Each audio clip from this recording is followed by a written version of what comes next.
शनिबारे हटियामा चाहिँ यस्तो अर्ग्यानिक खोर्सानी आएको रहेछ मल एकदम प्राङ्गारिक मल मात्रै प्रयोग गर्नुभएको अरे दाजु नमस्कार है नमस्कार दाजुले यो ठ्याक्कै कहाँबाट ल्याउनु भयो दाजु आमतेकबाट हजुर यो भनेपछि भोजपुर नगरपालिका 11 हजुर उत्पादन भनेपछि तपाईले चाहिँ यो कसरी बेचिरहनु भएको छ दाजु यहाँ म छानेर यसरी छानेर 150 नछानिकन 140 ले 140 ले बेचिरहनु भएको छ यसमा मलहरु पनि प्रयोग गर्नुभयो कि के छ दाजु मल त अब कोठे मल ए मतलब यसमा रासायनिक मल छैन प्रयोग भएको छैन रासायनिक मलले सुहाउँदैन नि त ए हजुर ल साथीभाइहरु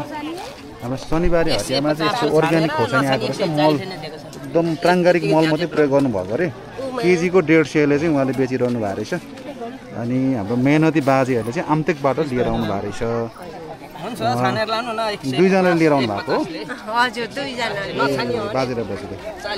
लु राम्ररी बेच्नु होला है त मैले जस्तो सोधेको